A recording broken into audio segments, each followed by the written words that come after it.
तभी कानून बने। नेक्स्ट क्वेश्चन हमारा 158, निम्नलिखित में से किस अधिनियम के अंतर्गत किस पार्टी के टिकट पर निर्वाचित सदस्य को दल बदल से रोका जा सकता है? तो दल बदल निषेध अधिनियम आया था कै बार? 52वां संविधान संशोधन 1985 में आया था, याद रखेंगे। इसमें क्या था कि यदि कोई उम्मीदवार जीत कर आता है और दूसरे पार्टी में चला जाता है तो उसकी सदस्यता समाप्त हो जाएगी, लेकिन 1/3 जाता है पार्टी का सदस्य तो उसकी सदस्यता बरकरार रहेगी, उसकी सदस्यता नहीं जाएगी। बाद में उसको बढ़ाकर 2/3 कर दिया। तो इस प्रकार से पहला उत्तर इसका सही है। दूसरा इसमें ऑप्शन क्या है? सार्वजनिक प्रतिनिधित्व अधिनियम 1951, ये क्या है? इसी अधिनियम के तहत चुनाव कराता है, याद रखिएगा, चुनाव आयोग। किस अधिनियम के तहत? तो सार्वजनिक जन प्रतिनिधित्व अधिनियम 1951 के तहत, याद रखेंगे, चुनाव होता है आपके यहां। इसी के तहत आदर्श आचार संहिता लागू करती है चुनाव आयोग, याद रखिएगा।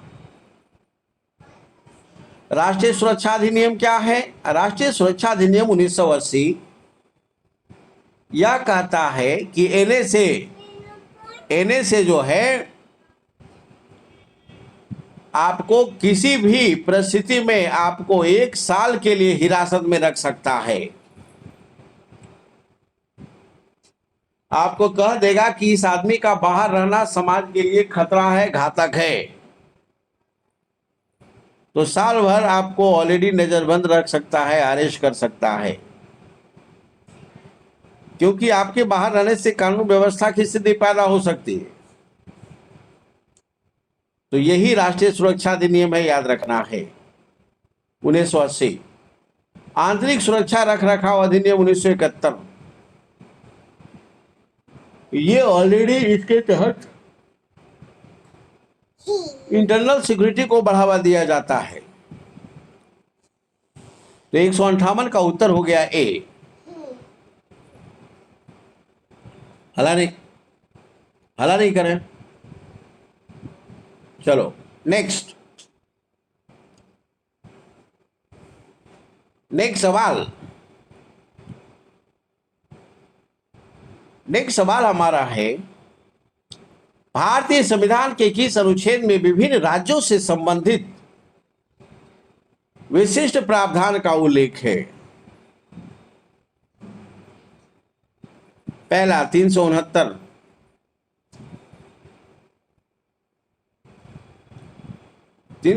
क्या कहता है कि किसी भी विषय पर संसद अस्थायी रूप से कानून बना सकता है। 369 कहता है कि किसी भी विषय पर अस्थायी रूप से केंद्र सरकार कानून बना सकता है, याद रखिएगा। तो 369 आप समझ गए। 371 क्या कहता है? तो 371 के तहत राज्यों में कुछ विशेष क्षेत्रों को विशेषाधिकार दिया गया, जैसे महाराष्ट्र में विदर्भ, गुजरात में सौराष्ट्र और कच्छ। ये ऐसा क्षेत्र है जो भौगोलिक दृष्टिकोण से काफी प्रतिकूल है, इसलिए यहां गवर्नर को, डीएम को विशेष पावर दिया गया है कि यहां के लोगों को कल्याण किया जाए। तो बिल्कुल सही। और 371 आप समझ गए। 370 क्या कहता है? 370 के तहत जम्मू कश्मीर को विशेषाधिकार प्राप्त था, उसका अपना संविधान था, झंडा था, स्वायत्ता थी, ये सारे लोगों को छीन लिया गया 2019 में।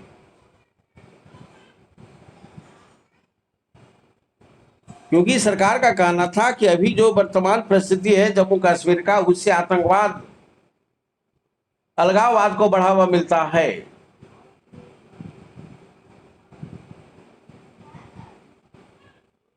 इसीलिए इस पर काम किया गया।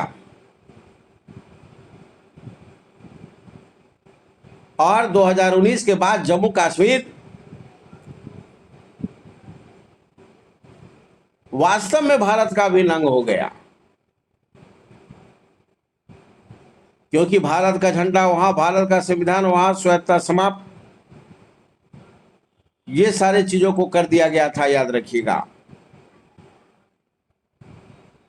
372 कहता है, 372 ये कहता है कि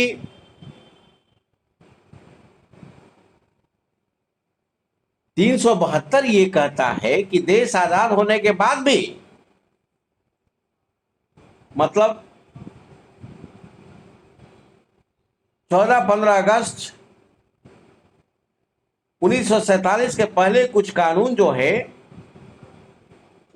उस संबंध में कहा गया है कि स्वतंत्रता के बाद भी मौजूदा कानून जारी रहेगा, याद रखेंगे। तो 159 का चारों क्लियर हो गया आपका, उत्तर हो जाएगा सी। 160 क्या कहता है? भारत के एक अन्य राज्य के राज्यपाल से संबंधित निम्नलिखित कथनों पर ध्यान दीजिए। राज्यपाल से संबंधित निम्नलिखित कथन पर विचार कीजिए। पहला, उसे जन्म से भारत का नागरिक होना चाहिए।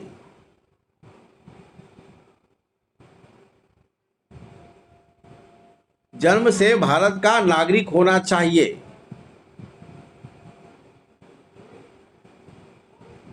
जो बिल्कुल गलत है। जन्म से नहीं, बल्कि भारत का नागरिक होना चाहिए।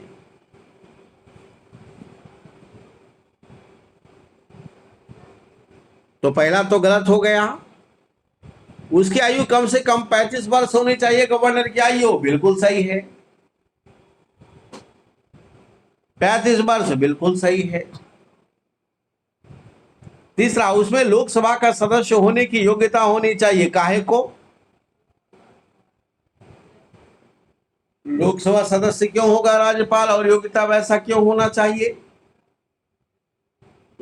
तो तीसरा गलत हो गया। चौथा, वह एक से अधिक राज्यों का राज्यपाल हो सकता है। बिल्कुल हो सकता है। आर्टिकल 153 जो है, उसमें क्या बोला था? बोला था कि राज्यों में एक राज्यपाल होगा। लेकिन 7वें संविधान संशोधन 1956 जो हुआ, 7वें संविधान संशोधन 1956 जो हुआ, उसमें कह दिया गया, क्या कहा गया? कह दिया गया कि एक राज्यपाल के अंतर्गत एक से अधिक राज्य हो सकता है।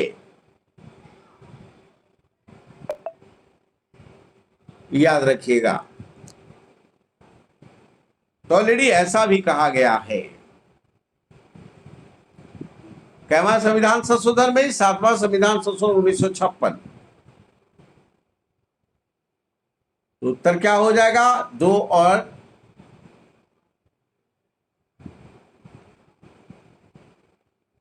2 सही है और 4 सही है। पहला और तीसरा गलत है।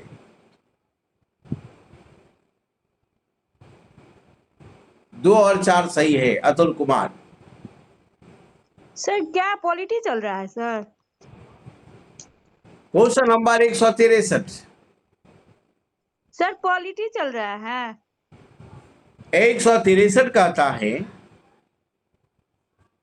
हाँ, क्वेश्चन नंबर 164, सॉरी 161। 161 कहता है, विधानसभा की सदस्यता के लिए न्यूनतम आयु क्या होनी चाहिए? तो विधानसभा सदस्यता के लिए न्यूनतम आयु 25 वर्ष होना चाहिए। सर पंचायत के लिए 21 वर्ष होना चाहिए। मतदान के लिए 18 वर्ष होना चाहिए। विधान परिषद के लिए 30 वर्ष होना चाहिए।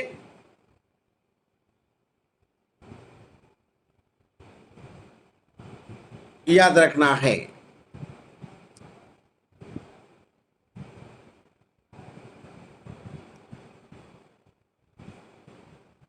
राष्ट्रपति के लिए 35 वर्ष होना चाहिए।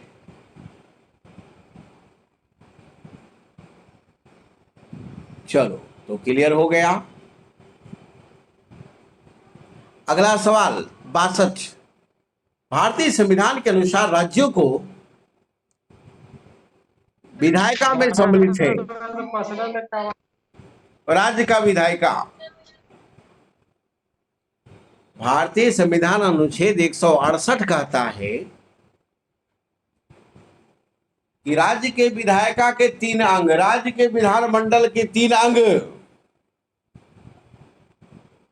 पहला विधानसभा, दूसरा विधान परिषद और तीसरा राज्यपाल।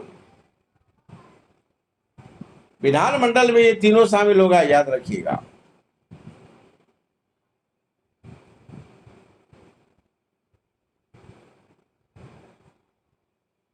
ध्यान में रखेंगे।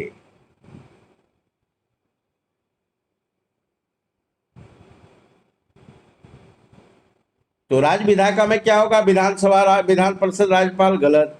विधानसभा, विधान परिषद, गलत। विधानसभा में राज्यपाल, गलत। राज्यपाल, विधानसभा, विधान परिषद, ये तीनों होगा किस आर्टिकल में? 168 में। राज्य विधायिका की चर्चा है तो सिर्फ हो जाएगा 4 उत्तर 4।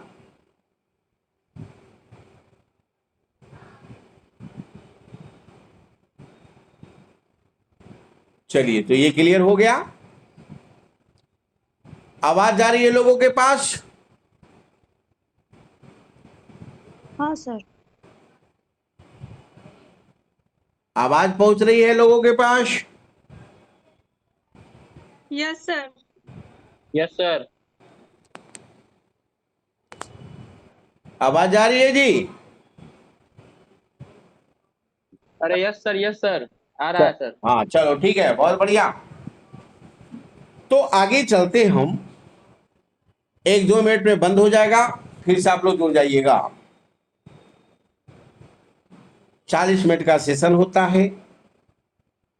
नेक्स्ट हम लोग फिर ऐड होंगे 40 मिनट के लिए। तो ये क्लियर हो गया आपका। 162 का डी। 163 निम्नलिखित में से किसको हटाने का प्रावधान संविधान में नहीं है? याद रखना है। पहला, उपराष्ट्रपति। उपराष्ट्रपति को हटाने का प्रावधान अनुच्छेद 67 बी में है। उपराष्ट्रपति को हटाया जा सकता है राज्यसभा में प्रस्ताव लाकर जिस पर लोकसभा मुहर लगा दे, तो उपराष्ट्रपति हट जाएगा। राष्ट्रपति को हटाने का प्रावधान है आर्टिकल 61 में, महाभियोग के माध्यम से।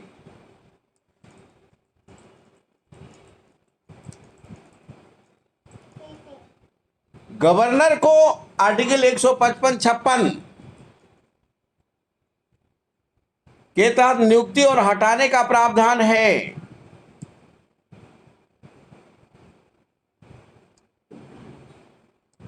लेकिन अटॉर्नी जनरल को हटाने का प्रावधान नहीं है। क्यों? क्योंकि विधि सलाहकार होता है प्रधानमंत्री का, और जब तक प्रधानमंत्री नहीं चाहेगा तब तक कोई नहीं हटाएगा। सर, अटॉर्नी जनरल क्या होता है? ये हो गया महान न्यायवादी। भारतीय संविधान अनुच्छेद 76 कहता है कि देश में एक अटॉर्नी जनरल होगा जो किसी विषय पर केंद्र सरकार को कानूनी सलाह देगा कि कानूनन सही है या नहीं।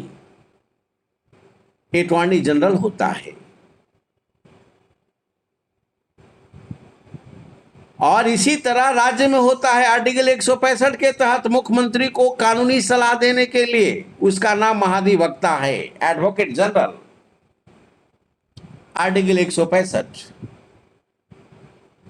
Article 76 attorney general in central government, that person is advisor of prime minister. That is the legal advisor of prime minister. कानूनी सलाहकार होता है। तो ये बिल्कुल सही है, ये बिल्कुल सही है कि अटॉर्नी जनरल को हटाने का प्रावधान संविधान में नहीं है।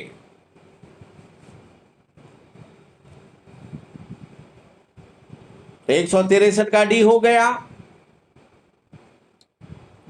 166 राज्यपाल सोने के पिंजरे में निवास वाली चिड़िया।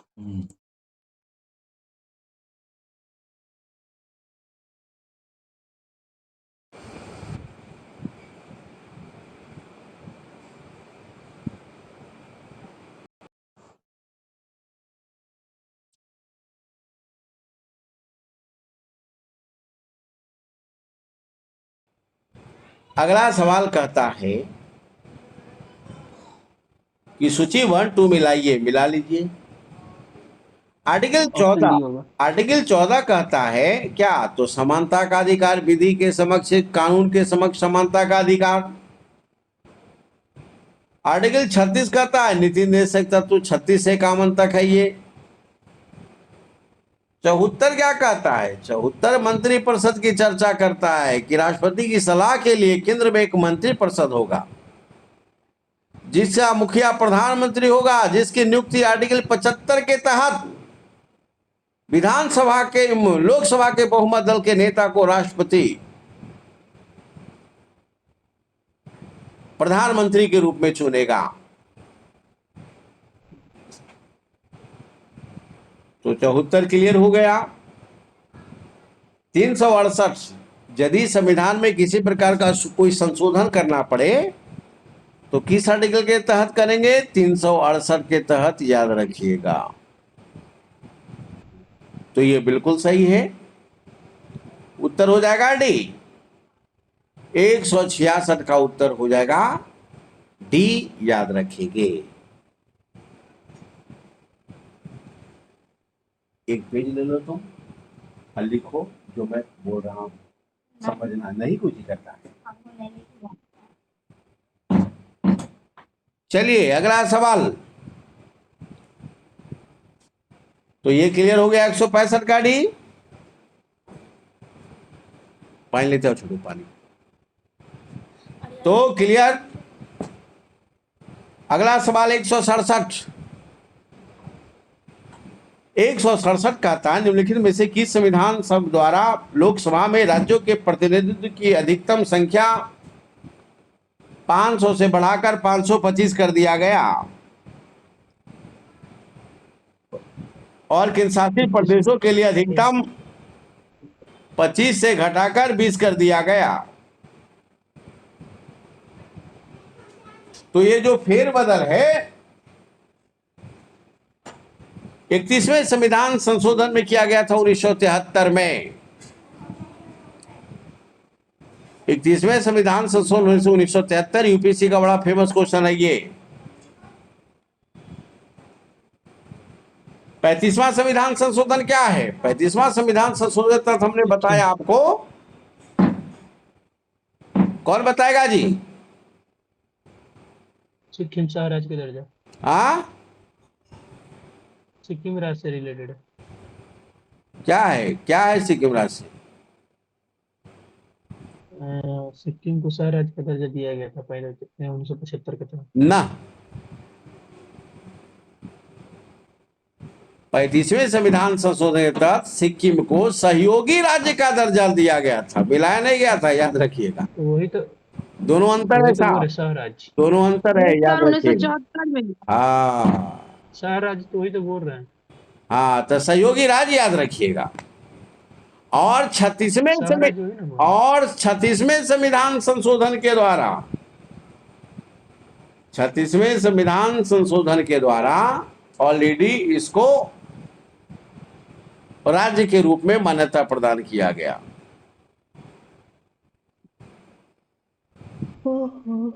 42वें संविधान संशोधन 1976 के द्वारा मौलिक कर्तव्य जोड़ा गया। मिनी संविधान, समाजवाद, मिनी संविधान। अखंडता और धर्मनिरपेक्षता जोड़ा गया। स्वर्ण सिंह समिति के रिकमेंडेशन पर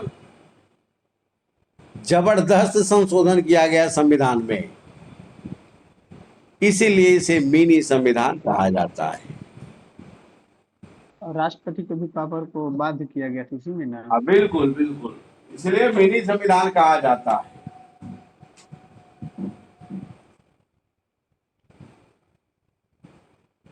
याद रखिएगा। नेक्स्ट है कि 79th संविधान संशोधन। 79th संविधान संशोधन 1999 में हुआ, जिसमें SC ST और एंग्लो इंडियन के लिए 10 साल और बढ़ा दिया गया। हर 10 साल पर SC ST का रिजर्वेशन को समीक्षा किया जाता है और बढ़ाया जाता है। इसको कोई खत्म करने का साहस नहीं करेगा। बिल्ली के गले में घंटी कौन बांधेगा? हाल होगा, याद रखिएगा। बीपी सिंह वाला हाल हो जाएगा। तो याद रखेंगे, बीपी सिंह वाला हाल हो जाएगा। चलो, तो ये क्लियर हो गया। ऑलरेडी हमारा ये क्लियर हो गया। 167 का ये 168 सरकार के अंगों में शामिल है। कौन अंग? सरकार का कितना अंग? 3 गो। कौन कौन? 3 सर। किन? कौन कौन? कार्यपालिका, विधायिका, न्यायपालिका। तो ये बताइए, पंचायत भी तो हमारा सरकार है जी। उसको तो हम लोकल गवर्नमेंट बोलते हैं, स्थानीय सरकार बोलते हैं। तो सरकार का नहीं, सरकार में इसमें एक ही सही है। अगर पंचायत सरकार का अंग नहीं होगा? देखा जाए तो लोकसभा, राज्यसभा, राष्ट्र। अरे पंचायत सरकार का अंग नहीं होगा? हाँ, सत्ता का विकेंद्रीकरण है तो वो भी अंग है। तो वो तो उसको तो हम स्थानीय सरकार, और उसको तो हम स्थानीय सरकार कहते हैं। सरकार का अंग है कि नहीं, ये बताइए।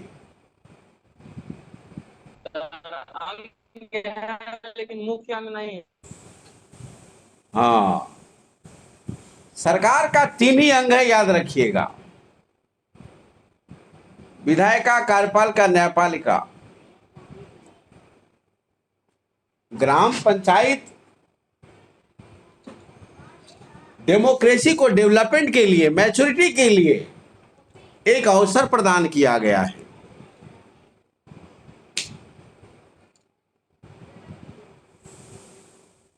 याद रखिएगा। तो ग्राम पंचायत इसमें शामिल नहीं होगा, ध्यान से रखेंगे। उत्तर हो जाएगा ऑलरेडी हमारा 168 का 1 2 3। Next point 169। 169 कहता है संविधान सभा की अंतिम बैठक तो 24 जनवरी 1950, और इसी में राजेंद्र प्रसाद को राष्ट्रपति चुन लिया गया। देश का पहला राष्ट्रपति हो गए। दूसरा, डॉक्टर अम्बेडकर के अनुसार संविधान की आत्मा किसे कहा गया है? तो संवैधानिक उपचार को बोला गया है संविधान की आत्मा। आर्टिकल 32। क्योंकि मौलिक अधिकारों का हनन कीजिएगा तो राज्य सरकार के खिलाफ डंडा चलेगा सुप्रीम कोर्ट का। इसको ध्यान में रखिए। और संविधान सभा का प्रथम बैठक 9 दिसंबर 1946। संविधान का हस्तलेखन कौन किया था? तो प्रेम बिहारी नारायण। प्रेम बिहारी। डिजाइन कोई और किया था। उसको डिजाइन कोई और किया था, लेकिन चित्र जो बनाया था ना साइड से, टाइप का पेंटिंग। प्रेम बिहारी नारायण क्या बोला कि मैं लिख दूंगा, हस्त लिखित हाथों से लिख दूंगा, बड़े सुंदर शब्दों में लिख दूंगा, इटालियन वर्ड में लिख दूंगा, खानदान का नाम लिखेंगे। लेकिन हमारा नाम हर पेज पर होना चाहिए खानदान कहेंगे, दादाजी का नाम से। और हमारे दादा का नाम पिछला पेज पर होना चाहिए। ये कंडीशन था, अंबेडकर मान लिए थे। आज भी संविधान का मूल प्रति जो लाइब्रेरी, संसद की लाइब्रेरी में रखा हुआ है, वहां इसको देखा जा सकता है। और ये भी क्वेश्चन पूछा हुआ है, याद रखिएगा। चलो, तो ये हमारा क्लियर हो गया, ये क्लियर हो गया।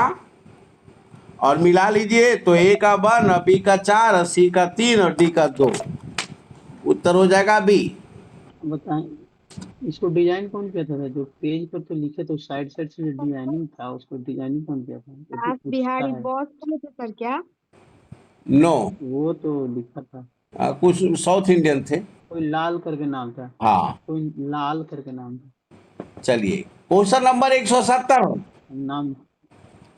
170 कहता है कि जनता द्वारा संसद के लिए चुने गए सभी प्रतिनिधियों में से एक समूह सरकार बनाता है। बिल्कुल बनाता है। लोकसभा में चुनकर जाता है 543, उसमें जिसके पास 272 300 सीट होगा, उसका एक ग्रुप होगा और वही अपना नेता चुनेगा प्रधानमंत्री के रूप में, जिसकी नियुक्ति राष्ट्रपति करेगा। तो पहला बिल्कुल सही है। किस आर्टिकल के तहत? 75 के तहत। दूसरा ऑप्शन, संसद सरकार को नियंत्रित करती है, एकदम करेगी, ठीक है राजा। और उसको मार्गदर्शन करती है। कैसे? प्रश्न पूछकर, याद रखिएगा, प्रश्न पूछकर संसद सरकार को नियंत्रण करती है, याद रखना है। राकेश कुमार अपना वॉइस को म्यूट कीजिए। नाग पंचमी चल। राकेश कुमार अपना वॉइस को म्यूट करें। चलो नेक्स्ट क्वेश्चन, क्वेश्चन नंबर जो हमारा हो गया, क्वेश्चन नंबर हमारा हो गया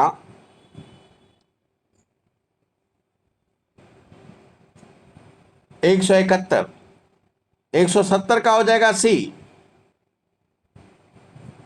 171 कहता है कि निम्नलिखित में से कौन से निकाय संसद के अंगों में शामिल है?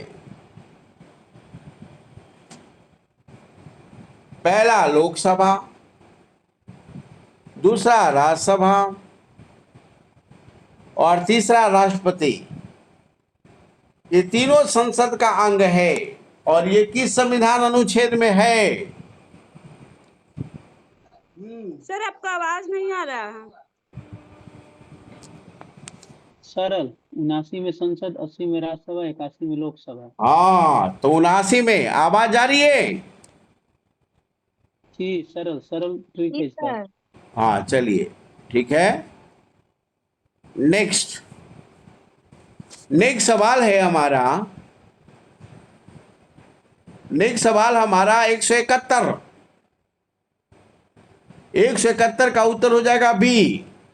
आर्टिकल 79 के तहत संसद का 3 अंग, लोकसभा, राज्यसभा, राष्ट्रपति।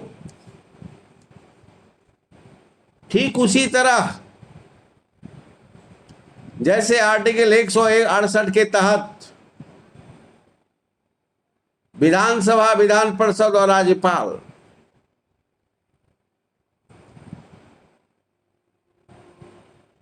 चलिए, तो 170, 171 का हो जाएगा भी 172। 172 कहता है कि भारतीय संसद में संबंधित निम्नलिखित कथनों पर विचार कीजिए। कर लीजिए। पहला, राज्यसभा व लोकसभा में क्रमशः 245 और 545 सदस्य होते हैं, जिसके राष्ट्रपति, सभापति और अध्यक्ष उपराष्ट्रपति और राष्ट्रपति होते हैं। देखो कह रहा है कि एक राज्यसभा है, दूसरा लोकसभा है। तो राज्यसभा में सीट 245 है और लोकसभा में 545 है। 543 है, 2 हट गया तो उसको कर दीजिए 543। 545 की जगह पर जिसके सभापति और अध्यक्ष क्रमशः उपराष्ट्रपति, तो राज्यसभा का सभापति तो उपराष्ट्रपति होता है, ये बिल्कुल सही है। लेकिन लोकसभा का अध्यक्ष राष्ट्रपति होता है, ये गलत है। लोकसभा का अध्यक्ष जो होगा वो स्पीकर कहलाएगा, स्पीकर कहलाएगा, याद रखना है, या लोकसभा अध्यक्ष कहलाएगा, प्रेसिडेंट नहीं होता है। तो पहला गलत हो गया। दूसरा, भारतीय संसद देश का सर्वोच्च कानून बनाने वाली संस्था है, ये बिल्कुल सही है। संसद से ऊपर कोई नहीं है। कानून न्यायपालिका नहीं बनाएगा, कानून तो विधायिका ही बनाएगी। न्यायपालिका उसको व्याख्या करेगा, गलत होगा तो बताएगा, लेकिन कानून नहीं बनाएगा। क्योंकि बार बार सुप्रीम कोर्ट कहता है कि हमारा काम ये नहीं है कि कानून बनाए, बल्कि वो देखती है कि जो बना हुआ कानून है उसका एग्जीक्यूशन सही ढंग से हो रहा है कि नहीं, संविधान के अनुसार शासन चल रहा है कि नहीं, ये सारी चीज देखा जाता है। तो ऑलरेडी इसका उत्तर क्लियर हो गया। नेक्स्ट पॉइंट,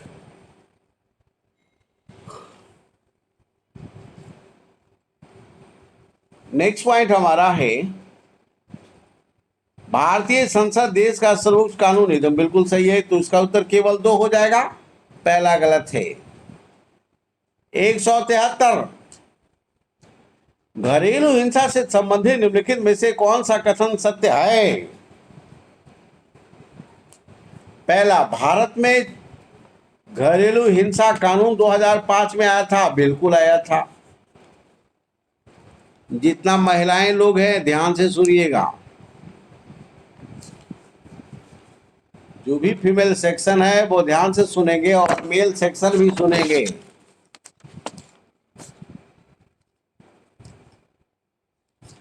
हालांकि सुनने की जरूरत नहीं है पढ़े लिखे लोगों का, लेकिन जहां पर पढ़ाई नहीं वहां पर सुनाना बहुत जरूरी है। कहता है कि घरेलू हिंसा से संबंधित कानून 2005 में आया, बिल्कुल सही। लागू कब हुआ? 2006 में।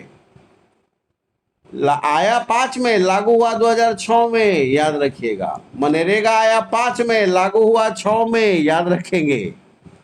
तो मनरेगा घरेलू हिंसा दोनों एक ही साल आया और एक ही साल लागू हुआ। तो ये क्या है? ये वैसा अधिनियम है जिसके अंतर्गत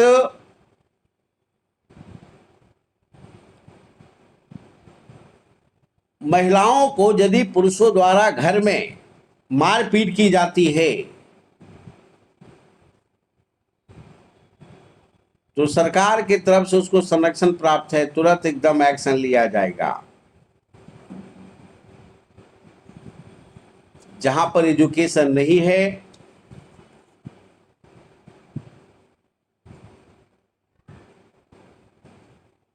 वहां पर ऑलरेडी इस तरह का हिंसा देखा जाता है। आप कहेंगे बड़े बड़े लोगों में भी देखा जाता है, वहां पर कब होता है? जब नैतिकता का अभाव हो जाता है। बड़ा भया तो क्या भया, जैसे तारे खजूर, पंछी को छाया नहीं फल देता अति दूर। क्योंकि ऑलरेडी मोरल वैल्यू उसका खो चुका है, अयासी जीवन जी रहा है। खान पान उसका गड़बड़ है तो हिंसा करेगा। अहिंसा के लिए विचार, व्यवहार, आहार विहार, संस्कार तीनों ठीक होना होगा, तभी आप अहिंसक होगे, अन्यथा हिंसा करेंगे। चलो, तो ये ऑलरेडी क्लियर हो गया हमारा। पुरुष सदस्य द्वारा घर की औरत के साथ मारपीट करने और चोट पहुंचाना घरेलू हिंसा कहलाता है। बिल्कुल सही, दोनों सही है। 174 174 कहता है, क्या कहता है? 174 कहता है कि भारत में घरेलू हिंसा कानून लागू कब हुआ? कौन बताएगा जी? 2006 सर। बिल्कुल सही है, 2006 लागू आया हुआ था 5 में। और आया 5 में और लागू हुआ 6 में। जी सर। हाँ, 6। चलिए अगला सवाल। अगला सवाल कहता है, अगला सवाल कहता है, क्या कहता है? अगला सवाल 175 कहता है 1 कि उच्च और सर्वोच्च न्यायालय के न्यायाधीश को नियुक्ति में सरकारों का दखल नहीं रहता और इसी कारण से यहाँ स्वतंत्र न्यायपालिका का होना संभव है, और बिल्कुल सही है। तो कहिएगा नियुक्ति कैसे होता है? तो इसकी नियुक्ति कॉलेजियम सिस्टम के द्वारा होता है, जिसका निर्माण 1998 में हुआ। कॉलेजियम सिस्टम में 5 मेंबर होते हैं, एक भारत के सुप्रीम कोर्ट का मुख्य न्यायाधीश और 4 अन्य न्यायाधीश, 5 मिलकर बनता है। याद रखिएगा। तो कॉलेजियम सिस्टम में 5 मेंबर होते हैं और जज कौन बनेगा सुप्रीम कोर्ट, हाई कोर्ट में, ये कॉलेजियम सिस्टम पहले तय कर देता है। 5 जज कि अगला जज बनेगा विमल कुमार, सूरज कुमार, संजीव कुमार। 3 नाम चला गया, सरकार को भेज दिया। अब सरकार को इसी तीनों में चुनना है, याद रखिएगा।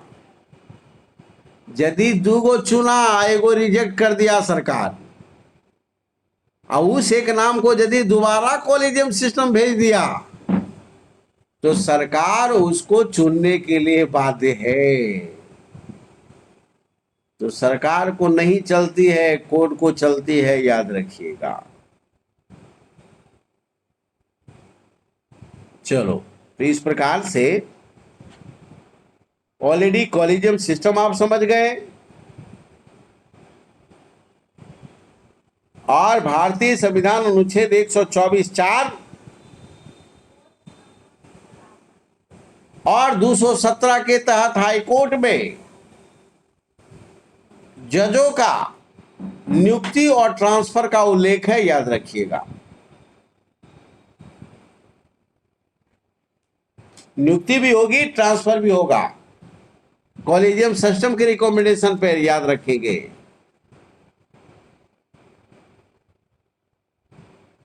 दूसरा 175 का दूसरा पॉइंट, भारतीय संविधान में न्यायपालिका पूरी तरह साथ स्वच्छ नहीं है।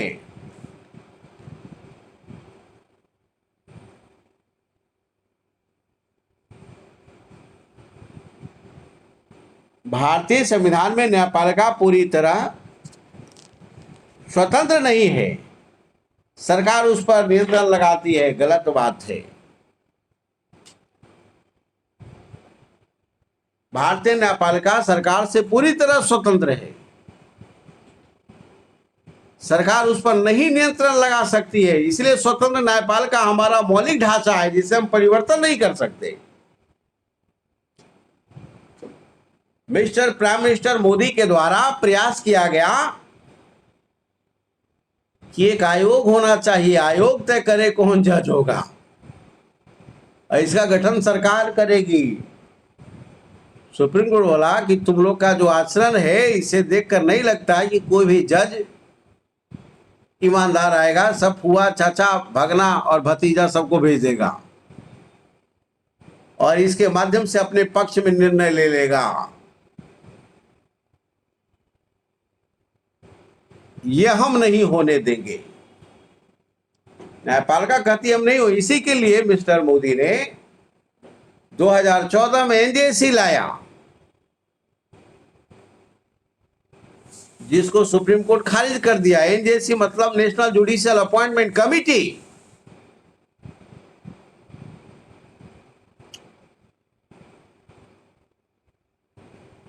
याद रखिएगा। लेकिन सुप्रीम कोर्ट इसे असंवैधानिक करार दे दिया, बोला ना ये गलत है।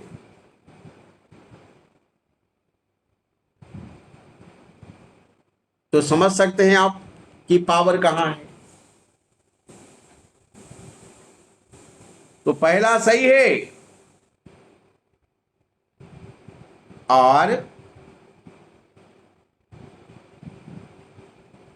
और दूसरा गलत है। उत्तर हो जाएगा बी, उत्तर हो जाएगा ए। चलिए, इस प्रकार हमने झन्नाटेदार क्वेश्चन का डिस्कशन किया। अब 5 मिनट ऑलरेडी आप लोगों का मैं टेस्ट ले लेता हूं। विमल मंडल, आनंद राज, नीलम रानी, प्रिया कुमारी, खुशबू, वंदना, ज्वाली, अतुल, मोनी, विनीता, पुष्कर, आकांक्षा, संजीव, सूरज, आरती। टेस्ट के नाम से बड़ा जल्दी क्विट करता है सब। चलो आइए, पहला सवाल। अतुल कुमार हाजिर हो, सामने आकर जवाब देना है। अतुल कुमार हाजिर होइए सामने।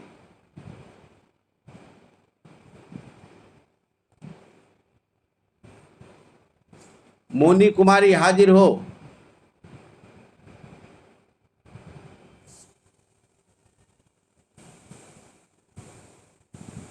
सामने आकर जवाब देना है। पहले किससे पूछा जाए? श्वेता कुमारी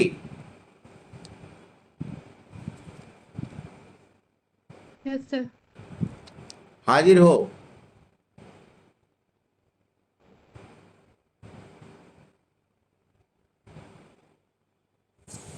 चलो पहला सवाल बताओ कि इस मूल संविधान में कितना अनुच्छेद, कितना भाग, कितनी अनुसूची है?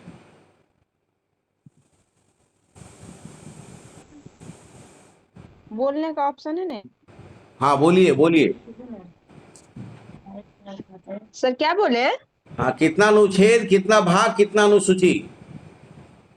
मूल में सर हाँ मूल में 395 अनुच्छेद, 22 भाग और 8 अनुसूची। एकदम बिल्कुल सही है।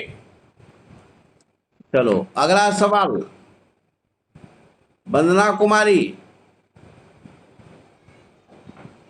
कुमारी से है। आर्टिकल 14 क्या कहता है?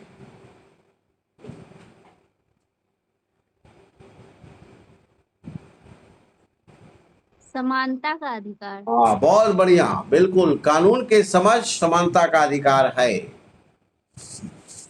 नीलम रानी से अगला सवाल है।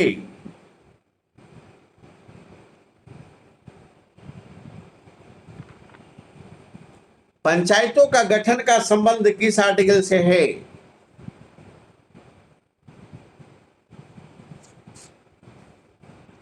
आनंद राज सहयोग कर दीजिए इस क्वेश्चन में।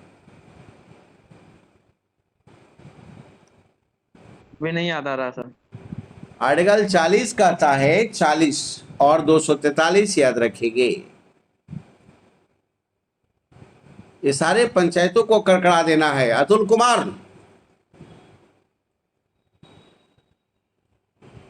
आवाज आ रही है? सर 243 कौन कहता है? हाँ, तो अतुल कुमार से सवाल है।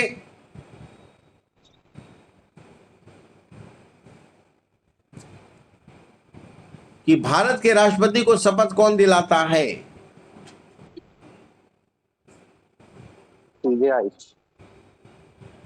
सीजीआई दिलाता है। बिल्कुल सही है। Chief justice. हाँ हाँ, बिल्कुल सही। चलिए, तो इस प्रकार से आज की सभा यही समाप्त की जाती है। That's all. जय हिंद। किसी को कुछ कहना है तो बोल सकता है। Thank you sir.